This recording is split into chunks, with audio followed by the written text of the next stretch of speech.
So I read up on your form. I think you had put your dog down as fear aggressive?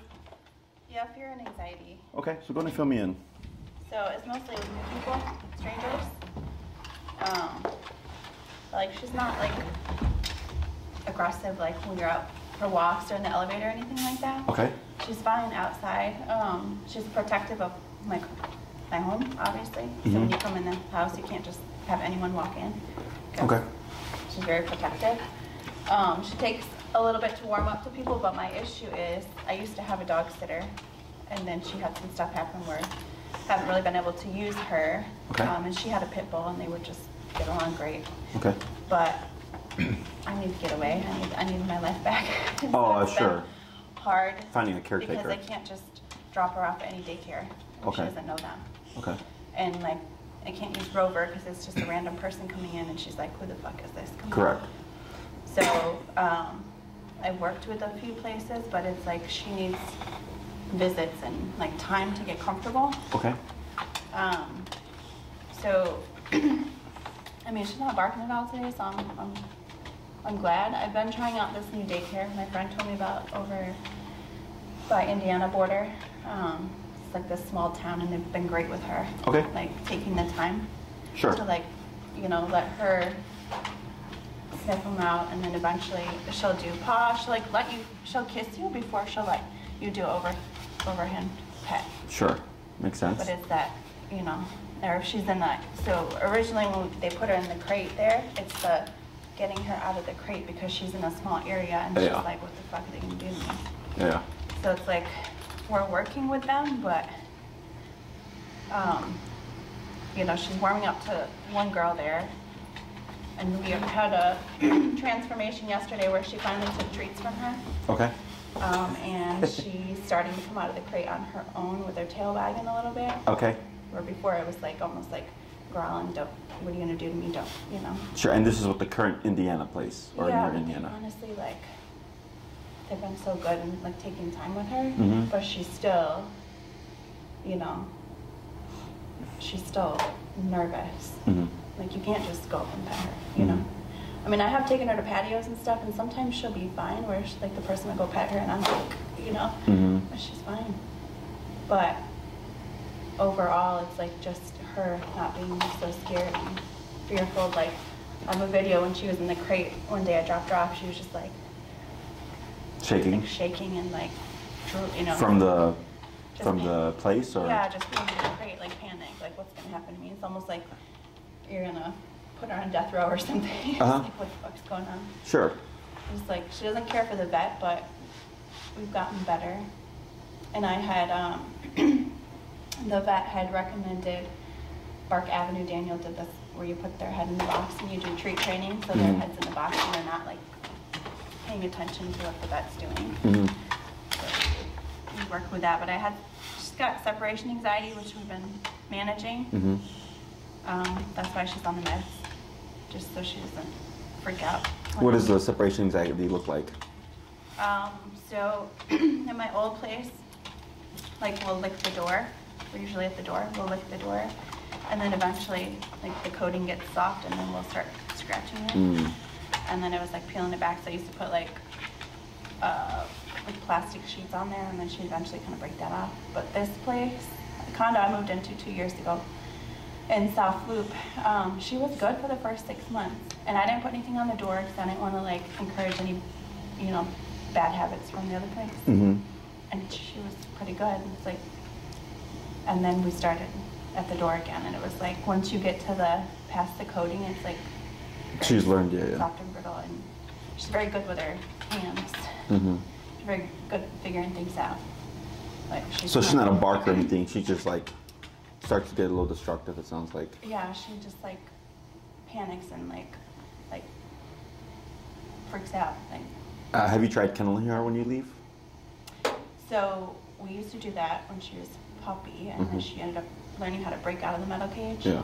And then the dog walker at one point walked in, and her collar was like stuck on the cage metal thing. But she literally pulled the metal wire pieces out. She's got like these teeth were kind of grinded down from that. I didn't realize she was doing it at first, but yeah. So she does better when she's not confined.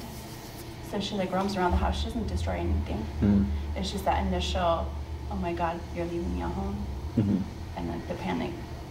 So even sometimes if the meds haven't kicked in, it usually takes like 2 hours. If the meds haven't kicked in fully, she'll be at the door, and sometimes she'll be scratching it. But then a lot of times she'll just like lay down. And I know like the behavior, I'm like, okay, she's laying down, she's calm, she's not going crazy, and eventually she'll walk away. So you've had her since she was a pup? So yeah, I should tell you that. So I took her when she was born sometime in May. I took her from a coworker who had taken her from a family friend. And so they were gonna have to give her up because they had 2 and they had a lot of stuff going on. They weren't gonna be able to take care of the puppies. So it's like, okay, I ended up taking one, and that was probably like 6 months, maybe 6 months. At 6 months you had her? Yeah. Like 9 years ago? Yeah, Okay. so I took her to Petco for training, and the lady there, she had pit bulls herself. She was really good with her. The one time I left her there, and Shana called me and was like, you know, whoever you got her from, what did they look like? Because there was a guy at the Petco that she reacted to. You could tell something about him she didn't like. So I was like, I don't know, let me ask my coworker what the original owners look like. And so I gave that information to her, and she said it was like exactly like that person. So I was like, I don't know. If something was there. Yeah, I don't know what happened. So, I mean, there was certain type of male that she would sometimes react to, but I feel like she's gotten better with that. Okay. But overall, I'd say she's a little bit more comfortable with females, but definitely gotten better Have you, with males. did you use Daniel's daycare and boarding services, or was it just for the training? No, because she freaked out. Like, I left her there one Sunday, and I told him, like, here's treats, here's peanut butter, like, you know, because that's the way to win her over sometimes. And they put her in the kennel, and then they didn't take her out because she was kind of like growling. When they went to like go get their dog food in the kennel next, she kind of growling a little bit. And I was like, eh. And I'm like, yeah, she's in a small cage, like she doesn't know you. She's gonna, like, what are you gonna do to me? Like, and so then what we would do, because I did a little bit of like training with her just because of separation anxiety, like place training and some other things, and it helped. So the door is not really an issue. She went to, like, when you walk into my place, you can just go like the little kitchen's right there. So then she likes to lay in like little corners and little cubicles. And she'd lay there, but then sometimes I come home and there's like a puddle of saliva. And I was like, okay, well, at least it's not the door. There was a couple times she like nicked on the cabinets, but one of them had pots and pans. I'm like, it's not even where your treats are. But that stopped now. So I'm like, okay. So this is a place that you moved into 2 years ago. Yeah, yeah. I see. And I'm sorry, did this stopped recently? Like the separation? The door stuff, after working with Daniel a little bit helped. And then like the kitchen was like for a few weeks, maybe a month, and like, I don't know, it's just not. What I actually did was, after she nicked the paint on the cabinet, I ended up putting a towel draped over it. And then she didn't bother it. Just put a towel over everything. Yeah, I was like, when they used to cut her nails at the vet, sometimes they do the towel method and they just put a towel over her. Sure. So you should see, because she's fine when she comes out, but it's like going in there, what are you gonna do? Sure. And then she, when she had her female parts out, she had like she broke out with these like pink spots all over, and the vet didn't know what it was, so we had to take her out of Petco training. And I don't know if her traumatic event at the vet then, because they said they thought her stitches were gonna pop open because she woke up out of anesthesia sprawling all over the place. So I'm like, I don't know, that like made her more fearful of the vet after that. But yeah, but she's actually, I mean, so she's on her drugs right now, so. What drugs is she on? Gabapentin, trazodone, and fluoxetine.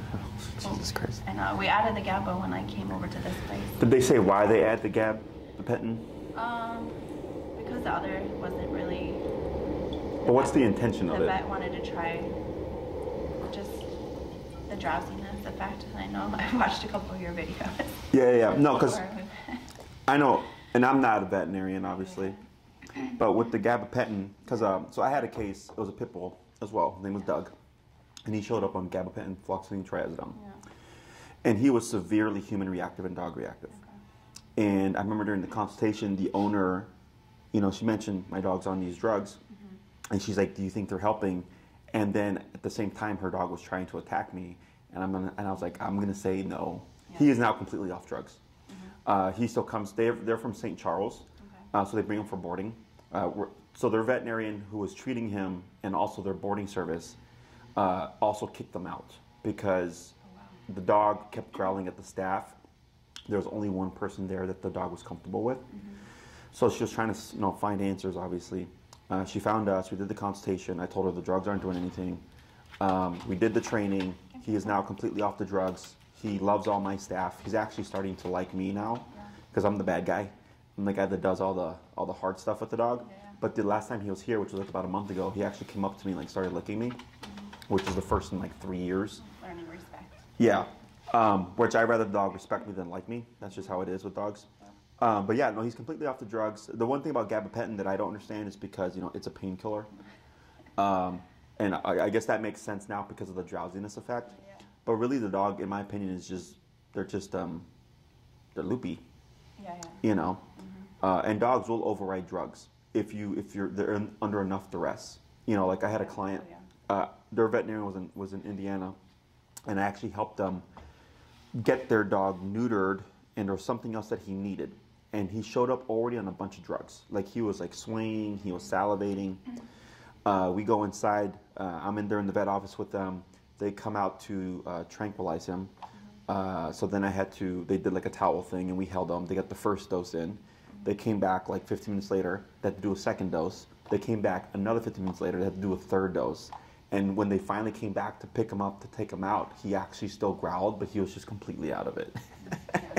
So, you know, that's the power of dogs and human instinct, or not human instinct, instinct and primal behavior or whatever, is that adrenaline will override a lot of drugs. So, but that's good information. Anything else? And I was thinking that too when she had an episode. Well, my old place, she'd had a few episodes where she dug a hole in the drywall by the door. Twice. And then closet to the bedroom door, I came home one day and that was like, because I think the window was left open and it was really windy that day and I was on like the 30th floor and so the blinds were banging and she'll get scared over stuff like that. I think I left the closet door shut and like that's kind of like her little hiding space sometimes where she just wants to be in her little space. So I'm pretty sure that she got scared and then just panicked and knocked something down. And I'm just like left the door. And then here it's been obviously the door, but we put a metal like sheet on there. And then she, like when you walk in, it's like a little bit of a wall that covers the fridge and then the kitchen to the left and then an open like living area. And like that small wall there, she ended up like digging through part of the wall. So I kind of blocked the door and I don't think her meds were fully kicked in then.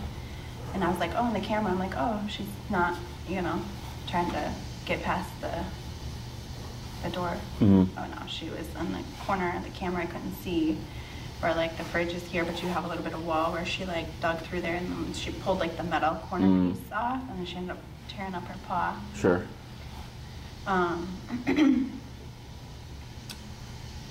So that was probably the last, but it was like, I don't think the meds had kicked in, but even so, like, if the panic takes over, you know? Yeah, it overrides. Like, mentally, I mean, it's like with people. She can't control it. It's like like there's videos of people like being tased by 8 different tasers and they just power through it.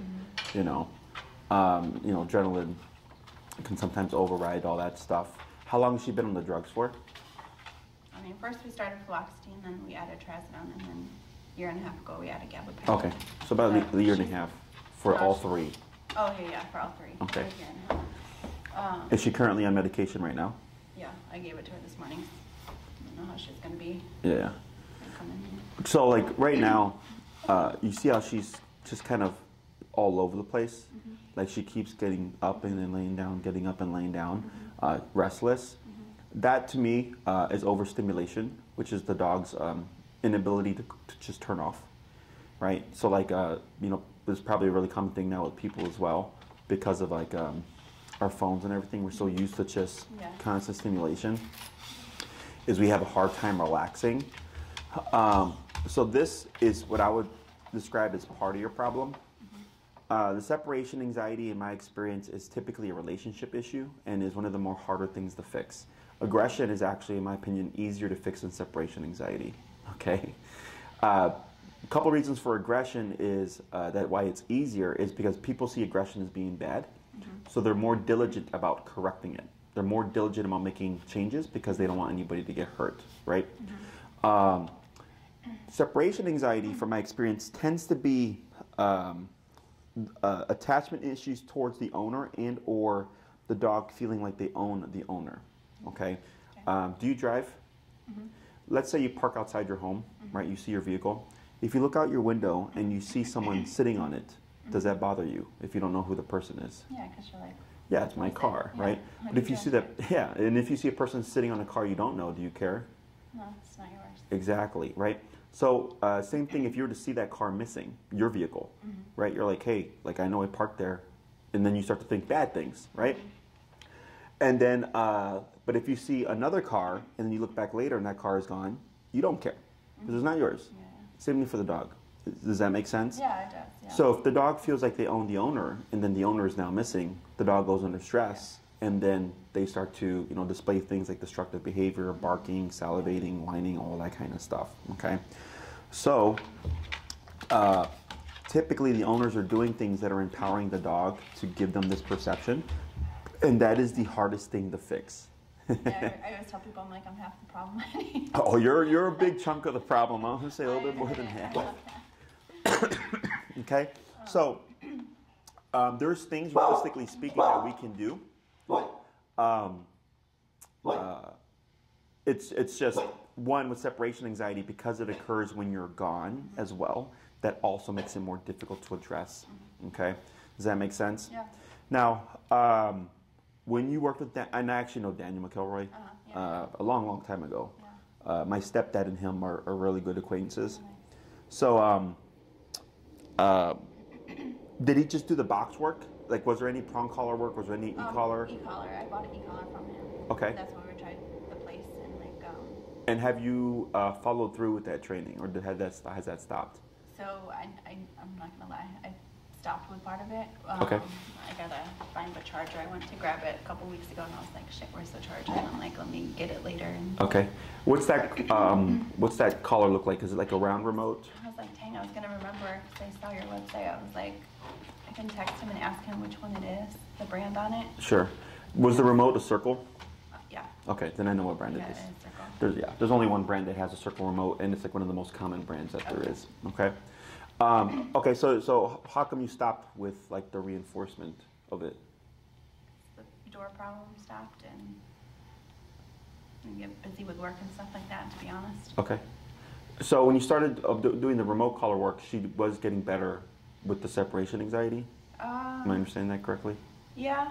I mean, just going to place in general. Regardless if it was just me leaving. And then practicing like going outside, going down the hallway, going downstairs, and then coming back, extending the time that you're gone. I see. I see. And then I have cameras, so I could just watch them on my phone. Well, what else did we do?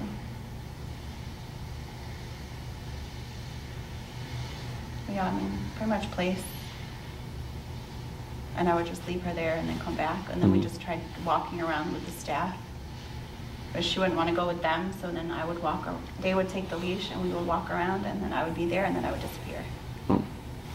And like, kind of go that way. Yeah. Okay. And then now, like, bringing you here is really like you're needing a place to be able to board your dog. Yeah, somewhere. I mean, I just feel like I feel stuck and like hopeless. Like a limbo? Yeah, I just feel like maybe I need some support too with her, but just it's just a lot sometimes. Sure. And I mean, I used to have a roommate for the first few years, and that's what I told myself is when I started going off on my own, maybe this developed and I didn't see it happening, you know. But yeah, I need somewhere where that she's comfortable, you know. Sure. So that's the hard part, because anywhere you take her, she's going to most likely be uncomfortable. Yeah. Okay, because she's away from you. So I wouldn't say it's. Part of it can be the place because of the environment is typically very loud and barky. Like right now we have 50 dogs here, okay, and you wouldn't know it. Like we'll get the occasional bark, the occasional whine, but because I run a structured kennel, it's quiet, right? And we've had dogs like your dog that are uncomfortable. In time they can learn, like Doug, like the dog I mentioned earlier, right? Now he like likes all my staff. We've had no issues with him. He's actually like a staff favorite now because he's actually a sweetheart once he knows and trusts you, whatever. But in the beginning, there's going to be quite a bit of discomfort. Okay. Now, in some cases, if we're not training the dog, but the owner just brings the dog, you know, for daycare, and they want to do boarding, but they don't care about training, the dog will still acclimate. Yeah. It'll just take longer, and they'll most likely only get so far because we're not doing anything to help them. I just happen to have a staff that I have trained that knows how to handle these kinds of dogs to make them not, to the best of our ability, not feel threatened and get used to things. Because we have a structure here, it's easier for a dog to settle in because they know the routine. Does that make sense? Yeah. And if we have dogs that are antisocial, they still get exercise. We have treadmills. And that's just a part of what we do here. I don't charge people extra for putting their dog on the treadmill. If their dog is not social, they need to do some kind of activity, otherwise they get frustrated, you know? Yeah. So once that dog has a routine and they start to see everything, they go like, oh, okay, like, you know, there's no threat here, I'm okay. And then in time they can learn to be comfortable, right? So is your intention to try to address the separation anxiety and also just hopefully find a place to be able to take your dog? Well, more like the fear and like trust. I don't know what your thoughts are on that, where she's not so... Sure. So in my, from what I've seen so far of your dog, she's definitely nervous, a bit of overstimulation. Like right now she's in a resting state.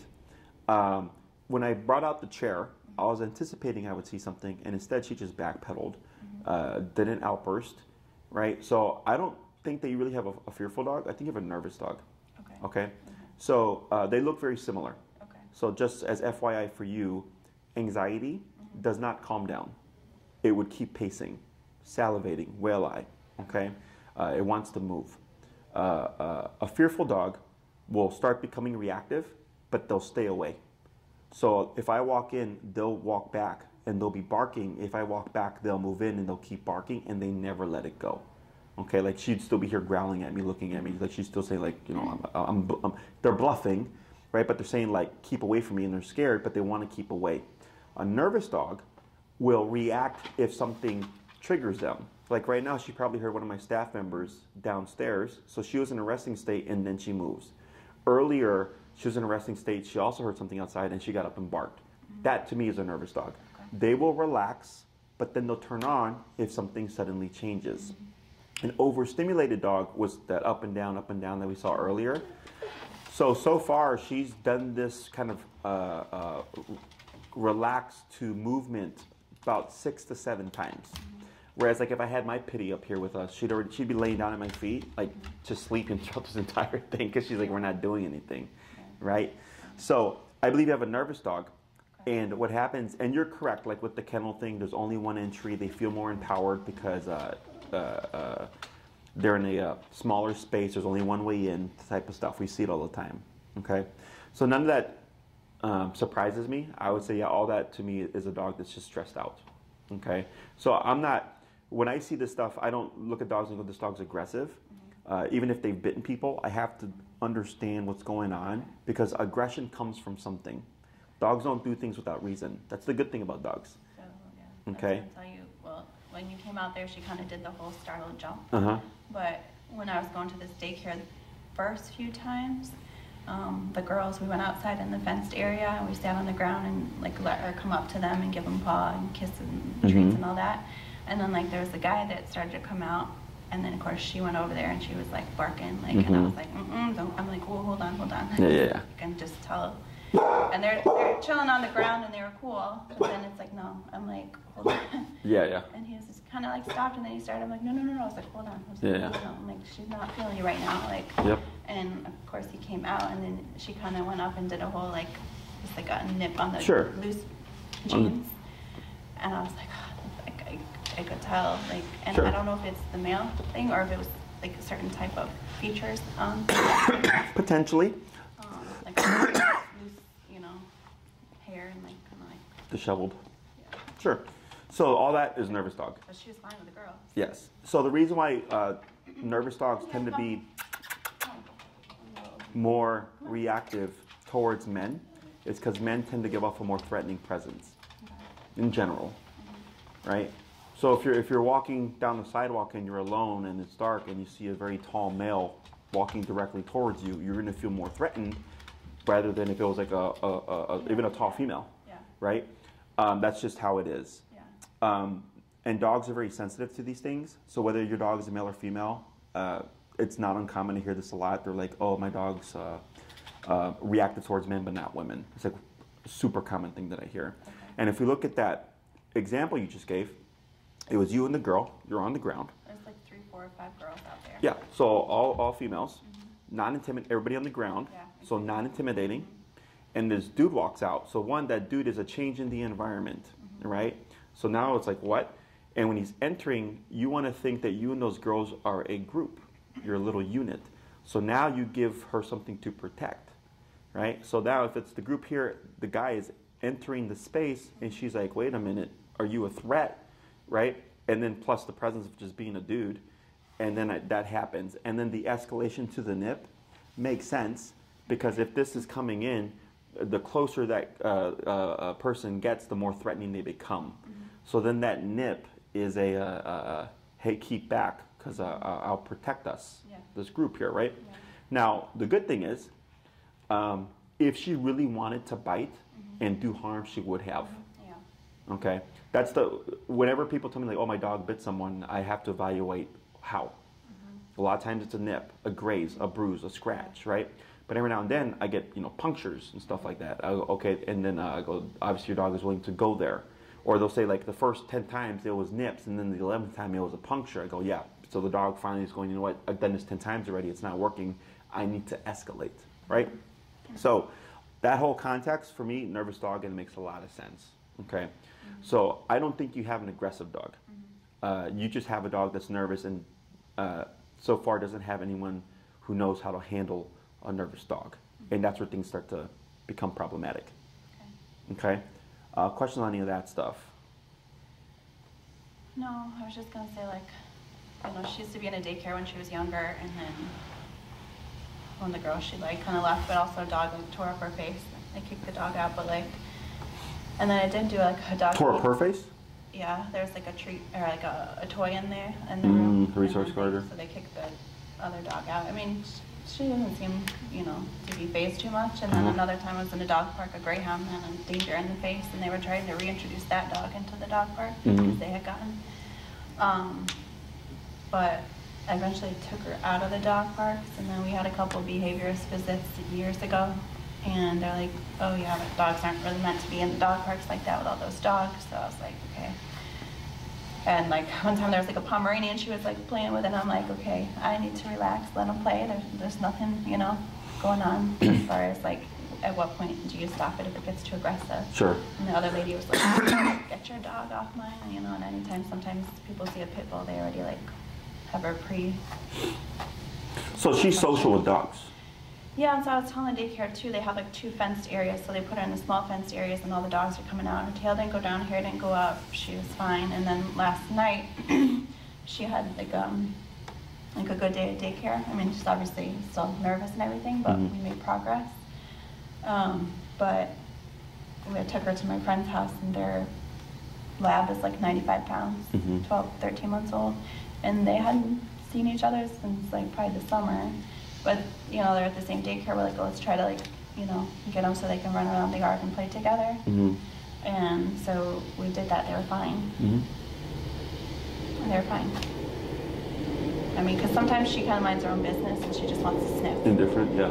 The dog comes on too, like, strong, not knowing what's going to be in the dog part. I just don't want her like snapping, but she was really good. Even when the dog's like in her face, she kind of, you know, she'd do her little thing back, but she and that's normal. Calm. I was like, okay. Yeah.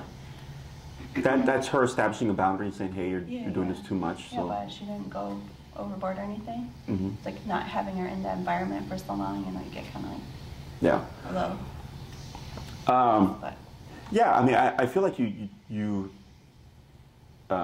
just need the right tools. Mm-hmm. She got to use a little obedience training. Well, it's not so much the obedience. There is obedience as a part of it, but obedience is not the answer. It's the discipline behind the obedience. So like as you noted right now, if a dog's too much in her face, she'll do her little thing back, right? She'll probably nip or whatever, bite the air. That's her using physicality to say, hey, this is too much. Back off a bit, right? The remote collar allows us to essentially bite her back for things that we disagree with. But what that does is it toughens, in my opinion, it toughens the dog up, okay? So the problem with a lot of dogs today is that people baby them too much, and they make them weak, and the dogs don't know how to handle stress, okay? So theoretically speaking, if I'm training a dog with a remote collar, the e-collar is a stressor, okay? The dog's gonna go under stress, and we're gonna see their stress response. It might be anxiety, it might be fear, it might be nervousness, in some cases it's aggression, okay? If we don't work through those things, we get nowhere. So once we start the process, I have to bring them to the other side. Otherwise, they learn, like, if I behave this way, I get what I want, right? So if I'm working with a dog and they start biting the leash, for example, most people would want to stop or reset there because they're going, oh, it's too much for the dog, they're becoming overwhelmed or whatever. And I go, no, you have to work through it to teach the dog that that's not acceptable, and they have to learn a better way of handling the stress. It is okay that the dog is stressed. It is not okay how they handle the stress, right?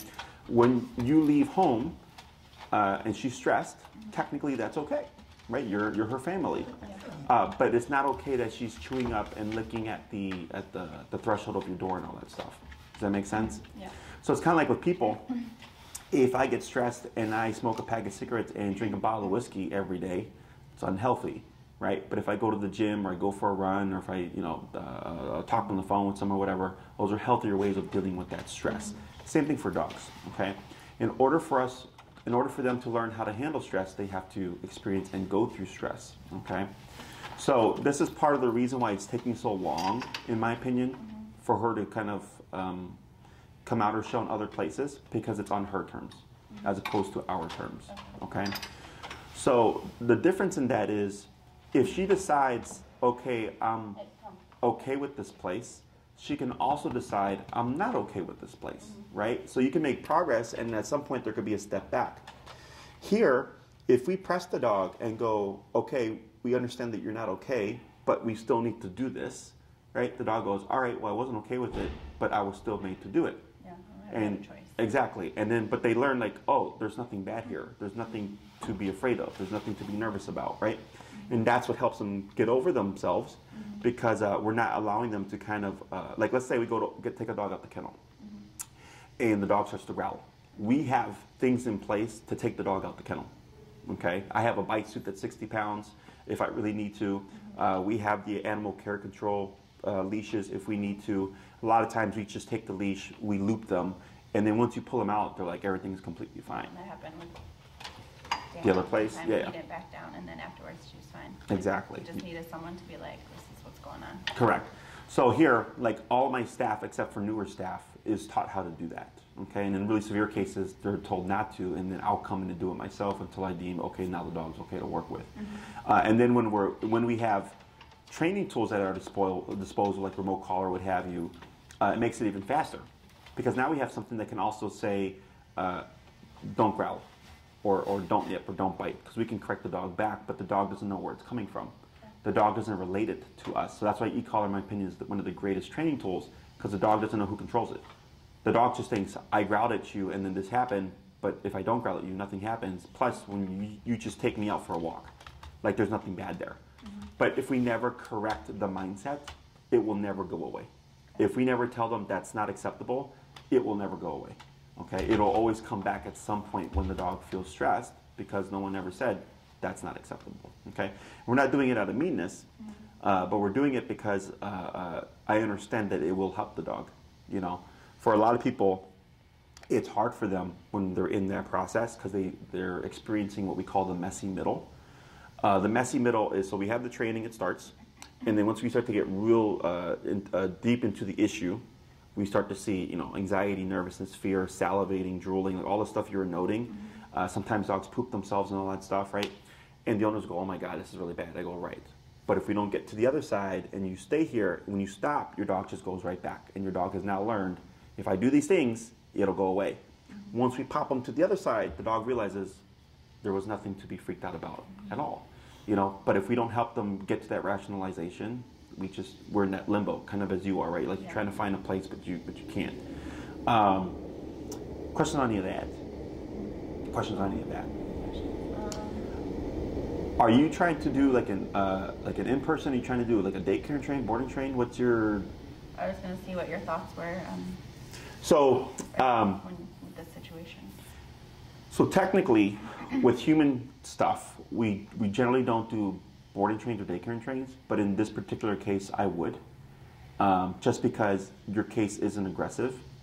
I just think this is a dog who hasn't had people or a place that knows what they're doing be able to handle her and work her through things. Okay, the obedience stuff is not the problem. Okay, the problem that I foresee here is the use and application of the e-collar. It's natural to feel bad. It's natural to feel like you're. A lot of people think they're hurting their dog, and I tell them you're not. Or they'll think like, "Oh, my dog looks really stressed." I go, "I understand. It's part of the process." That's what I foresee being a problem. Okay, because you're going to see and go like, "Oh my God, this looks terrible. Is this normal?" I'm like, "Well, not really." I tried it on myself first. Yeah, it's a muscle stimulator. That's all it is. They use it on people all the time. Yeah. So I was like, "Okay, Daniel, go ahead." But you know, I will get into the deep of this. Okay, so it may look bad, but if I don't push through that, we just forever have the problem. So, for example, I had a consultation with a lady. They had gotten a dog from like Argentina or something. It was like a feral dog. They did like 1 or 2 sessions with the trainer in Argentina to bring the dog to the States, and the dog was very feral, so it was a lot of shrieking. Okay, and they never worked past the problem. And when they got to Chicago, they stopped with the training. And then like a year went by, they were referred to us because the dog was leash reactive, separation anxiety, and just terrible. So I told her in the consultation, I said, the fact that no one worked the dog completely through it means that I have to do it, and it's going to look really bad, right?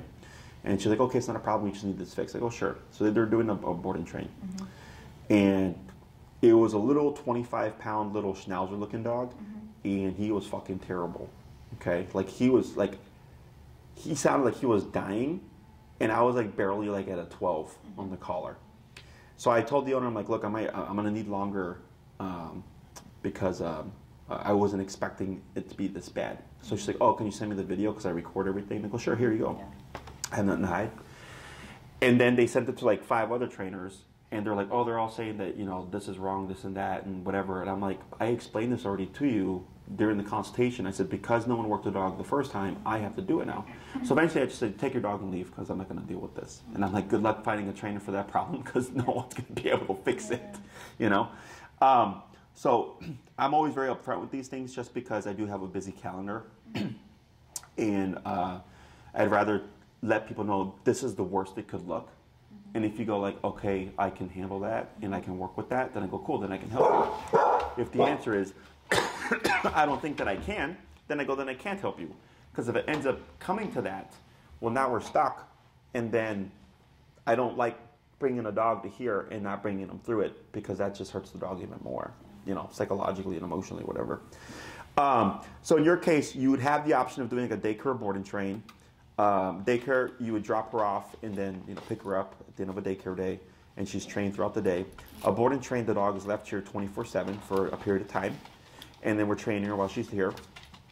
And then there's in-person training. Now, in-person training is where you do learn the most because it's you doing everything. I coach you through everything. I very rarely, if ever, have to touch the dog now. It's all verbal-based instruction. Before I used to teach you or work with the dog in front of you and then hand the dog back and then work you through it. I stopped doing that in 2020 because in 2020 no one wanted me touching their dogs. So I had to figure out a way to train dogs effectively without touching them. So I came up with this new, verbal instruction program, and it's done great. So everybody, I'm like, if I don't need to touch the dog, then why would I? So you show up with your dog, you have your equipment. We start with a few exercises, and we just gradually build on things. Okay. The pro of in-person is you learn a ton more because you're doing all the work, not me. We have the first lesson, we always cover heel, which is leash walking. It's very important. I give you your homework, you go off, rinse, repeat, you come back week 2, okay? I ask some questions, I get some information, we work on the second part of it, here's some more instructions, go off and practice, come back week 3, and it's just back and forth like that, okay? The con of an in-person is that the progress is slower because I'm training you to train your dog, okay? And of course, we'll only achieve anything if you're actually reinforcing and applying the training. With a board and train and or daycare and train, the pros are I get a lot more done faster because you're paying us to train the dog throughout the day. The con is you learn less because I obviously already know what I'm doing. I've been doing this for almost going on to 13 years, 12 to 14 years maybe. I'm getting old. A very long time is that I don't, even if the dog is the worst dog in the world, I know I can work through it because I have a very high skill set. So we get more done in a short period of time, but you do learn less, okay? So I always do encourage people to do the training themselves if they can, but it's completely up to you, okay? I would give you the option of a board or daycare and train just because technically this is a behavior case, but from everything you're explaining to me, it's mild to moderate in my opinion, okay? Question on any of that?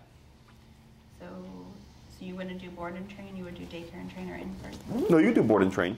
You could do any of those. So you do have the option to do any of the 3. Because I don't think if you came here and you're like, my dog has bitten 5 people, this and that, I would say only in person. Because you definitely need to learn how to handle a dog like that, right? That's not what you have here. It's happened, but when you told me that situation, like all of that makes sense to me. Mm-hmm. It's not like she has had occurrence after occurrence after occurrence after occurrence of like stuff happening. Yeah. Okay. Other questions? Like if I did board and train or board and daycare, like how long do you think? Whenever there's behavior stuff, at minimum 2 weeks. Okay. So board and train would be 2 weeks, which is 14 days. A daycare and train would be a 10-day program. Okay, so we have 1, 2, 3, 4 week board and trains, and in 5, 10, 15, 20-day daycare and trains. The daycare and trains don't have to be consecutive. I do recommend that the first 3 days do be consecutive because that's where all the filming and the teaching is, but then after that you can bring her on an as-needed basis. And the daycare and train tends to work in tandem with the owner. So what that means is after she's completed the first 3 days, I should have been able to record everything. I make a video, I put it together. It's anywhere between 2 to 3 hours long, okay? I send that video to you. Once you have that video, you review it, you start to apply things that I'm teaching to your daily life with her, okay? And then, going forward, let's say you bring her the following week after you watch your video and you're like, hey, I've been working on the heel and I've been working on the place, but she struggles with recall. Then I go, okay, we'll focus on recall today during the daycare and train, right? We go through all the, we teach 6 things: sit, stay, down, come, place, heel. All of that will get done, okay? All of my handlers will work with the dog. So we have anywhere between 4 to 5 people, in total for the day, 4 to 6 people, on a shift 2 to 3 people, okay? So she'd be trained by each person, so she's being handled by different people. There's most likely gonna be some kind of resistance in the beginning because of that nervousness. Yeah. She would be a good case because my staff, they've had a bunch of easy dogs, so she's not difficult, but she will be a little bit more difficult, is I can work them through handling her so they learn how to do that kind of stuff, okay? The daycare and train does come with less follow-up, meaning you do get in-person lessons with me. They're on my website. I don't know how many you get off the top of my head, but it's all on the website. It says what you get with the 5-day, with the 10-day, and 15-day, so on and so forth. I know with the board and trains, you get 2 hours of follow-up training for every week that we have the dog. So if you did a 2-week board and train, you would get 4 hours or 4 1-hour lessons of follow-up, okay? And you don't have to schedule them immediately.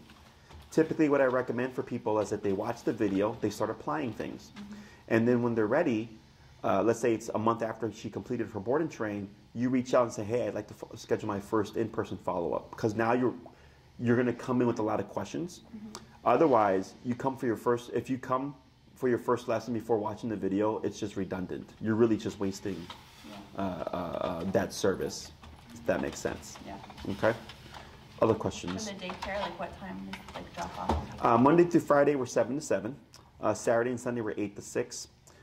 We recommend that clients bring their dogs Sunday through Wednesday because those are the days that I'm here to do all the filming stuff. Once that's done, it doesn't really matter. But definitely if you want more from your investment, Monday through Friday is best because that's when we have the most staff. Saturdays and Sundays are slower, so we have less staff and less dogs. Only ask because I work 8:30 to 7, but I have a lot of days off since I work long days. Oh, I see. Oh, I see what you're saying. And like, what is your wait time to get in? It depends on when you're trying to get in. Right now, we're in the middle of a lull because it's the holiday season. So I would assume you'd be able to get in sooner. You're also able to pick up your dog after 7. It just incurs a $15 late pickup fee. Okay, and you can pick up your dog up until 9:59 p.m. At 10 o'clock we close. 5 by 8. Yeah. Okay. But yeah, you can drop her off anytime between 7 a.m. to 7 p.m. 7 a.m. to 7 p.m. You can do drop off and pick up. The earlier you drop her off, the more we're able to just do it throughout the day. The thought I just had, if I would want to have the ability to board her after, I feel like I should do board and train or daycare and train. Should we get used to everybody or no? Oh, that doesn't matter. No. No. So we've had clients that needed to board the dog somewhere, had behavioral issues. As long as if they're doing in person, the first 2 classes ideally done, they're able to board with us right away. Okay. So we don't have dogs that fail us. We have owners that fail us. Okay. They fail us by not allowing us to do what we need to do to care for the dog. So we've had dogs that are human aggressive, and sometimes we have to muzzle them. Sometimes we keep them muzzled 24/7 if they're that bad. And that's where the owners have an issue. And we go, it's perfectly safe, they're not going to die. But if their dog bites my handler, now I'm down a handler, and they might not even come back to work, you know? I mean, I muzzle her when we go to the vet. Like, when we get in the room, I'll muzzle her before they go to the vet. Sure. Just extra precaution. That and, like, they don't like having their dogs being corrected. So we've had dogs that were perfectly social, but then barked all day. As you notice, we have a quiet kennel. Yeah. So we'll tell them, like, we'd love to have your dog, but if your dog is barking all day and we can't correct them, you know, because I'm not going to correct the person's dog without their permission. But that does happen. That's why I'm here, is because I'm willing to, like, you know. Yeah, I can take you as far as you're willing to go. Do the hard part. Yeah, that's why I tell them I can only take as far as you're willing to go. It's hard. It can be hard emotionally, right? Because you see your dog under stress and stuff. But once you start to realize, like, wow, like, she's so much better. Yeah. You're actually investing in her. Yeah, and the other thing I forgot is it's probably going to be a bit more harder on her because she's 9 years old. And it's not because she's old, but because she's gone so much of her life being this way. And I'm going to finally be the person that says, yeah, we're going to have to cut that crap. And it's going to be a little bit of a shock to the system. Okay, so just heads up there. Most likely you will need to upgrade your collar. Do you remember if the remote was yellow or if it was black? I think it's not yellow. I think it's like black and purple. Unless they have a certain skin on it. If you have the mini educator, which is the most common version of that tool that they use, it's not enough output for your dog. It's meant for a 35-pound dog and under. Oh no, I don't have that one. Okay, if you can find it, if you look on the back of it, it should tell you the system name, or if you look on the back of the collar itself, it should say like ET300 or something like that. If you can find that and send that to Tina, I can let you know. She would most likely have to be, if you do have the version, the boss. Otherwise, the reason why the output is important is because if she's under a lot of stress, I need something that's going to be able to override all that stress. Okay?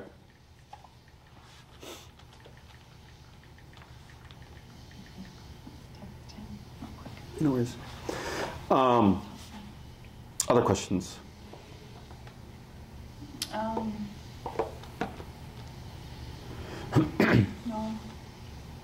I'm trying to figure out which would be the best option. Sure. I mean, if I do board and train or daycare and train, can you do one-on-one too after? Yeah, so both of the programs come with one-on-one follow-ups. Yeah. The board and trains, if I remember correctly, come with a little bit more follow-up than the daycare and trains. They both come with training videos, however. And can you add on more if you want to? Oh, like in-persons? Yes. Most people find that they don't need them. Yeah. But yes, that's always available. I won't say no to more money. Unless, and I'm very transparent. If you ask me something and I'm like, that's not worth paying $200 something for, this is the answer, I just tell you, okay? Because I've had people that wanted to do like a long program plus add on like a 6-week in-person. I'm like, that's overkill. I'm like, trust me, if I sell you that program, both those programs, and then you're like, wait, I only use like 2 lessons and I have all these follow-ups and I spent all this money, I was like, I don't do that. But at the minimum I would do is 2 weeks for a board and train, or the equivalent of a daycare train would be a 10-day. What we've also had people do in the past is like if you're wanting to go on a vacation or something, you can send them for a board and train and then just knock out training while you're out on a trip or something like that too. I don't foresee this as being a difficult. I was going to say, you ever have an issue if someone board and trains and you got to call the owner back? No, we only do 4 at a time. 4 board and trains at a time. Okay. Yeah, we don't we don't overbook ourselves. Yeah. Same thing with daycare and trains. We only take like a daycare and train. You will book each day. You'll book each day respectively when you want to bring her in through one of my admins to okay it. Just to make sure that just pull her in here. Yep, pull her in. My admins to help you book your days. So just to make sure, like, I don't have 8 daycare trains in a day or something like that. The board and trains, you book dates, right? So like if you're like, oh, I want December 1st through December 15th, you book those dates, and then the admin just make sure that we don't overbook, but we should be fine.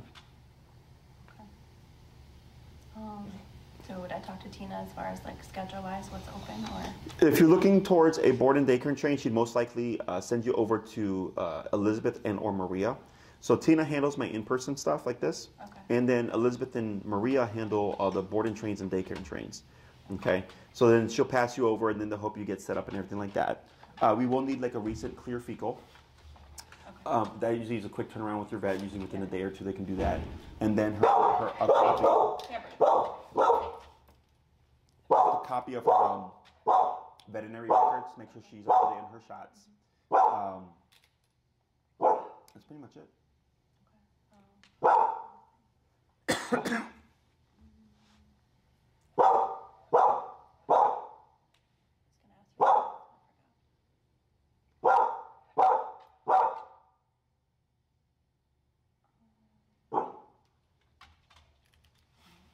If you remember, you can always email Tina, and then she'll follow up if it pertains to me.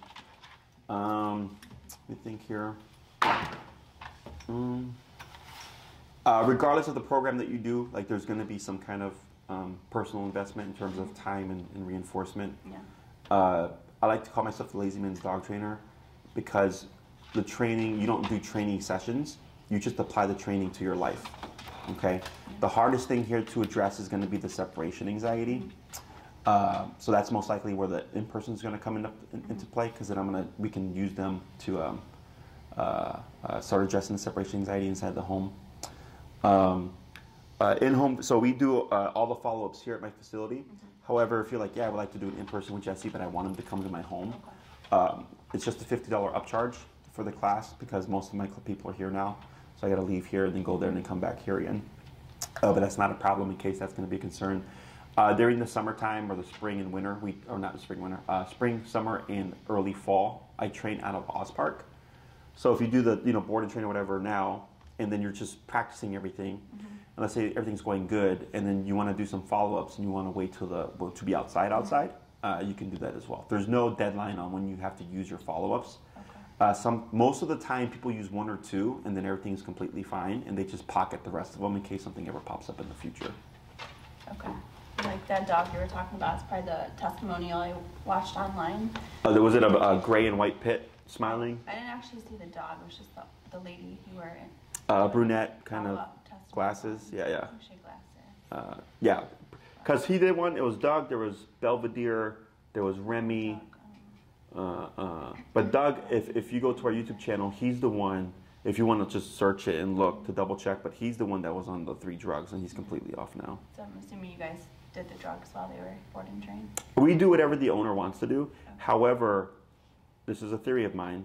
There was one point where we had a really hard time with Doug during the training, and he was maxed out on the collar, and he could care less. Like, he was still trying to attack us and stuff. And then later on, I realized that gabapentin was a painkiller. And I was like, I think this is why, because one day he was here and I had to correct him for something. Like, he barked at a dog. And I corrected him at 80 because I'm so used to his number being high, and he "Nah!" And I was like, what the hell? Because normally he's like, "Wah," and then walks away. So then then she had emailed us and was like, oh yeah, by the way, Doug's off of all the drugs now. I'm like, oh, that makes sense.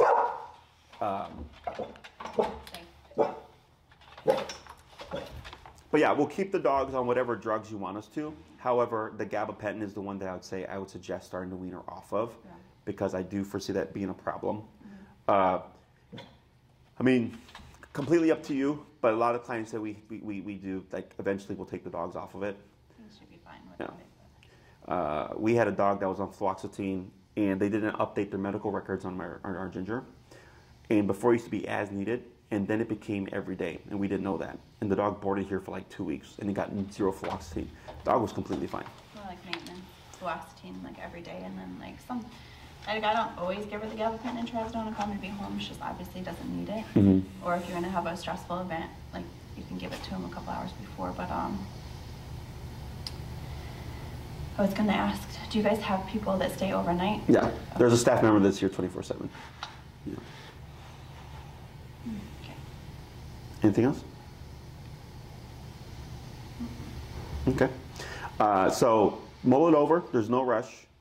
I will be out of town the 25th through New Year's. Just heads up there. And then, if you decide to do daycare, board and train, Tina will pass you off to someone else here.